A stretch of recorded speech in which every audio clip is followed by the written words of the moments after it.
Halo, selamat datang di pembahasan kita kali ini. Kita bakal ngobrolin sesuatu yang jujur aja krusial banget buat Anda yang sehari-hari merawat lansia. Ya, kita bakal bedah tuntas cara penilaian risiko jatuh pada lansia menggunakan 3 instrumen utama yang paling sering dipakai di lapangan, Morsefall Scale, Stratified, dan MFRAT. Yuk, langsung aja kita mulai. Untuk memandu diskusi kita, ini dia peta jalan yang akan kita lewati. Kita akan mulai dari memahami seberapa besar ancaman jatuh pada lansia, lalu berkenalan dengan Morsefall Scale, melihat apa keunggulan Stratify, dan membahas MIFRAT yang sangat lekat dengan konteks lokal. Terakhir, kita bandingkan efektivitasnya dan tutup dengan strategi pencegahan yang nyata. Oke, kita masuk ke bagian pertama. Kenapa sih masalah jatuh pada lansia ini jadi ancaman yang benar-benar serius? Coba perhatikan angka ini, 1/4. Menurut data Kementerian Kesehatan, setiap tahunnya 1/4 lansia kita mengalami insiden jatuh. Coba bayangin deh, kalau di bangsal tempat Anda bekerja ada 40 lansia, itu berarti kemungkinan ada 10 orang yang berisiko jatuh tahun ini. Ini bukan angka yang kecil kan? Ini adalah masalah masif yang selalu ada di depan mata kita setiap hari. Lalu, pertanyaannya, apa yang terjadi kalau insiden jatuh itu benar-benar terjadi? Dampaknya bisa dibilang sangat fatal. Kita nggak cuma bicara memar biasa. Lansia umumnya sudah mengalami sarkopenia atau penurunan massa otot. Ditambah tulang mereka juga makin rentan karena osteoporosis. Jadi, jatuh sedikit saja bisa berujung pada patah tulang serius, seperti di pergelangan tangan, punggung, atau panggul.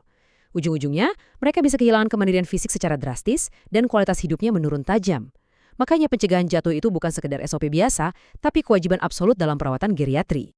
Nah, sekarang kita masuk ke instrumen pertama yang mungkin sudah sangat familiar di telinga Anda. Mari kita kenalan lebih jauh dengan Morsefall Scale. Jadi, kenapa MFS ini populer banget buat screening awal? Jawabannya ada di 6 parameter yang dinilainya. Saat memakai instrumen ini, kita cuma perlu mengevaluasi. Pertama, ada tidaknya riwayat jatuh dalam 3 bulan terakhir. Kedua, apakah lansia ini punya penyakit penyerta atau diagnosis sekunder? Ketiga, mereka pakai alat bantu jalan tidak, seperti tongkat atau walker? Keempat, apakah sedang dipasang infus? Kelima, gaya berjalannya bagaimana? Normal, lemah, atau ada gangguan? Dan yang terakhir, status mentalnya. Apakah dia sadar dengan keterbatasannya sendiri atau malah sering memaksakan diri? 6 poin ini ngasih kita potret yang cepat tapi cukup menyeluruh tentang kondisi pasien. Terus, bagaimana data dari 6 pertanyaan tadi diolah jadi tindakan klinis? Sistem skornya tuh praktis banget. Kalau pasien dapat skor 0-24, itu artinya resiko rendah. Perawatan dasar aja sudah cukup. Nah, kalau skornya 25-50, ini masuk resiko sedang. Jadi kita harus mulai intervensi pencegahan standar. Tapi bagaimana kalau skornya tembus di atas 51? Wah, itu sudah alarm risiko tinggi. Tindakan pencegahan ekstra ketat wajib langsung dijalankan. Kategori yang simpel ini bikin perawat gampang banget ambil keputusan secara instan. Sekarang mari kita beralih ke instrumen kedua. Apa sih yang bikin Stratify ini punya pendekatan yang unik? Kalau kita lihat langkah evaluasinya, Stratify ini agak beda. Dia tidak hanya fokus pada kondisi medis internal, tapi sangat memperhatikan perilaku pasien dan interaksinya dengan lingkungan. Ada 5 hal yang dicek. Ada riwayat jatuh nggak waktu dirawat di rumah sakit saat ini? Terus pasiennya kelihatan gelisah atau agitasi? Apakah ada gangguan penglihatan yang mengganggu aktivitas harian? Seberapa sering sih mereka minta bolak-balik ke kamar mandi? Dan bagaimana skor kemampuan transfer serta mobilitas mereka? Pendekatan ini benar-benar menargetkan situasi rawan yang sering memicu insiden di bangsa perawatan. Dan ini dia angka superpower dari Stratify, 91,8%. Angka ini bukan sekedar statistik biasa loh, ini adalah tingkat spesifisitasnya. Maksudnya, alat ini luar biasa akurat, sampai 91,8% dalam menentukan pasien mana yang benar-benar tidak berisiko jatuh. Di rumah sakit yang super sibuk, di mana tenaga perawat terbatas, alat ini membantu banget buat meminimalkan alarm palsu. Jadi kita tidak membuang-buang waktu dan energi memberikan intervensi berlebihan ke pasien yang sebenarnya aman. Nah, sekarang kita bahas instrumen ketiga kita. Ini yang paling relevan dengan lingkungan kita sendiri, MIFRAT. IFRAT atau Indonesian Fall Risk Assessment Tool bukan sekedar terjemahan dari instrumen luar negeri ya. Ini benar-benar didesain dan diadaptasi khusus untuk populasi lansia di Indonesia. Kerennya alat ini adalah kemampuannya menyeimbangkan antara data klinis medis dengan observasi terhadap faktor lingkungan khas lokal kita, seperti kondisi rumah atau gaya hidup lansia di sini.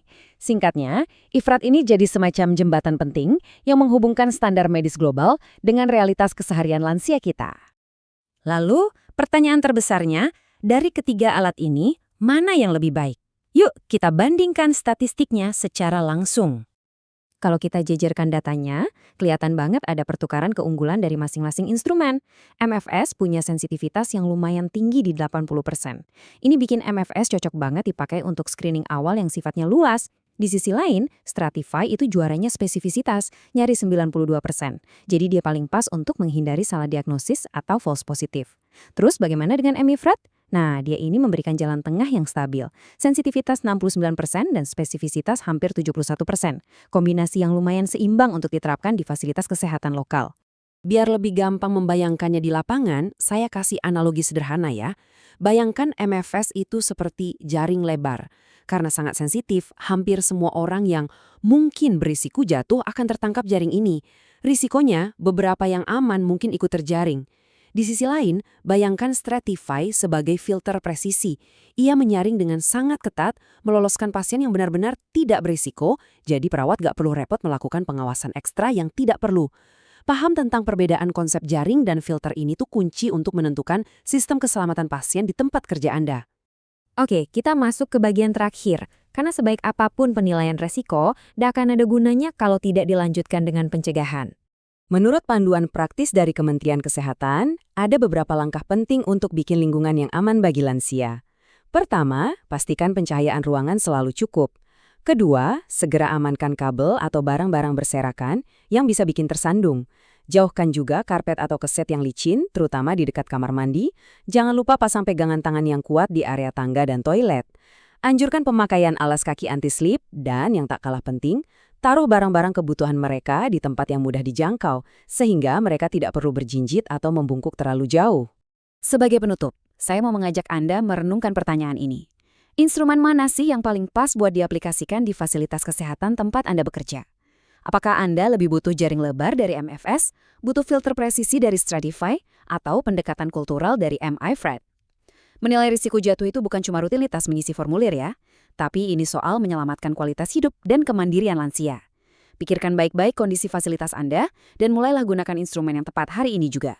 Terima kasih sudah menyimak, semoga paparan materi ini bermanfaat buat Anda, dan sampai jumpa di pembahasan selanjutnya.